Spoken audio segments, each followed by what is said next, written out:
Hello, my friends. Welcome back to A Common Touch of Fantasy. My name is Paul, and this is my first BooktubeSFF Babble, and I am talking about my reactions to the shortlist that was put up the other day. Initial reactions was, where's the science fiction? But then I got thinking more into it, and I think that when it comes to these awards, that the books that cross genres and cross readerships are the ones most likely to be voted for. And I think that the science fiction community that reads science fiction, like pure science fiction books, I think last year was a good year for it, with Seven Eves, Luna, Aurora, A Long Way to a Smaller Planet, Ancillary Mercy. I think those books were loved by a lot of the people, but I don't think any of those books, one of those books stood out to all the people. And I think those books split up a lot of votes. And so the cross readership individuals made up a lot of the votes this year. And I think it was like that in 2014 as well. I think that Station 11, The Martian, Lock-In,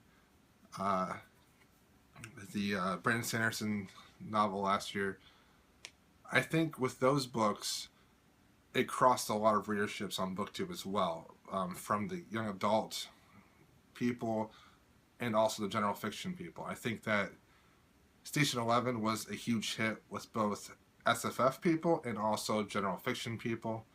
And I think The Martian was just widely read by everybody.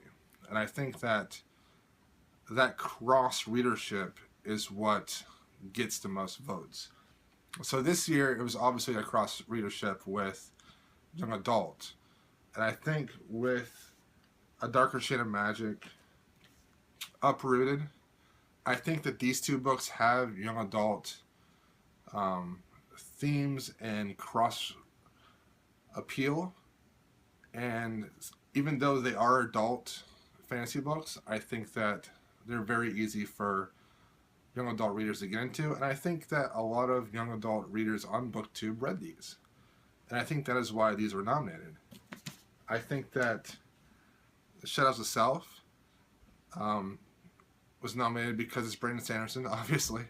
I think that if someone read an adult fantasy book last year and the amount of popularity that Brandon Sanderson has, that this book was pretty much likely to be nominated.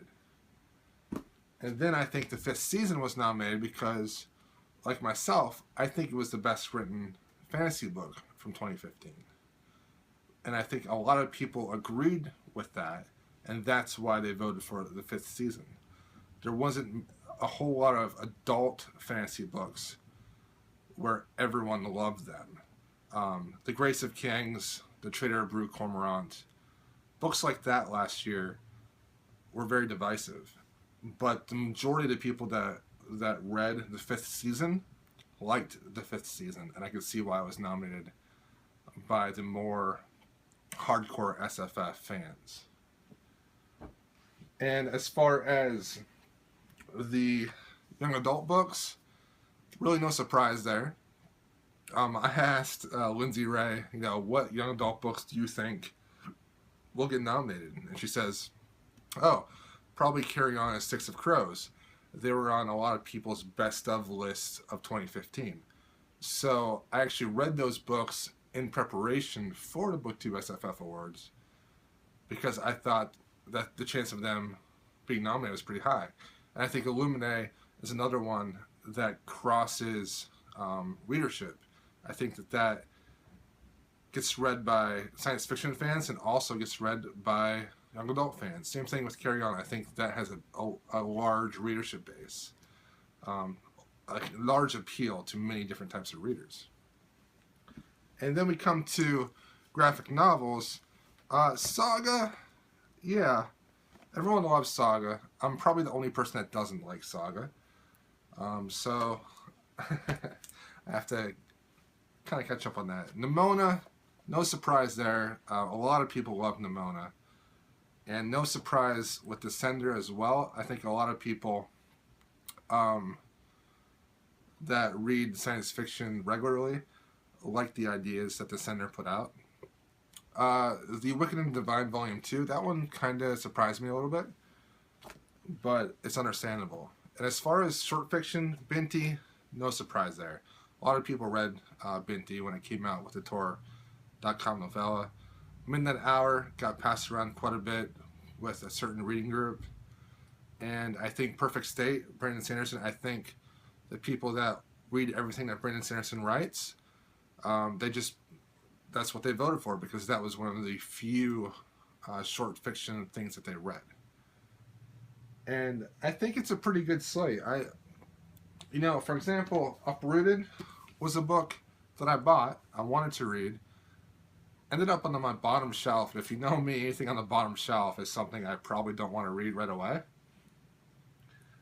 But it's great that this is forcing me to get into this, because it's something that I might push off and never get around to, but now I have a reason to read it. A Darker Shade of Magic. I didn't buy this initially.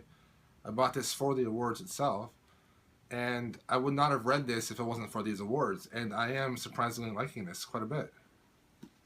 I even bought an extra copy of the 5th season because I liked it so much with my audiobook that I bought the paperback copy. And I want to read paperback because it's such a complex, deep story.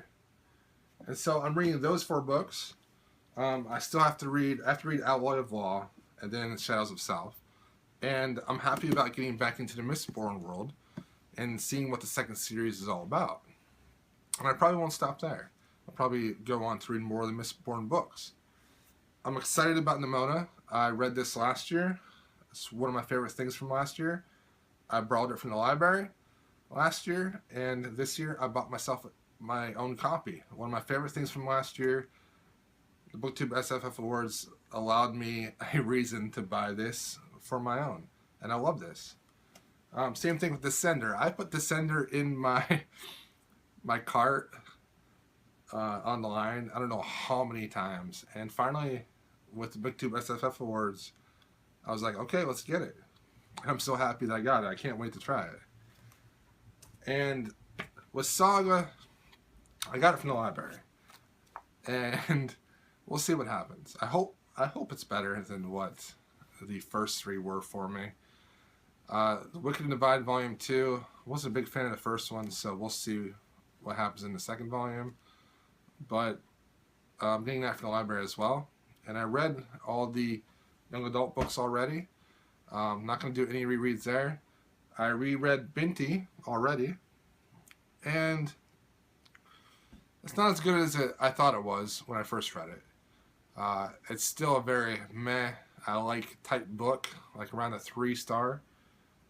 But I am excited about Midnight Hour and trying Perfect State. I think that a novella by Brandon Sanderson, it could work. And I've never read a novella by him, so I'm excited about that. So I have a lot to read for these awards. I'm looking forward to reading all of them. I'm happy with the choices, the shortlist. I think that a lot of these books I probably would not have read this year. But with the BooktubeSFF Awards, it's causing me to read some of my own books and to have excuses to buy some books, which is always great. So those are my thoughts on the BooktubeSFF Awards. Thanks for watching. What did you think of the shortlist? What did you think of the awards? If you made a video like this, link your video below and I'll go check it out. Alright, thanks for watching.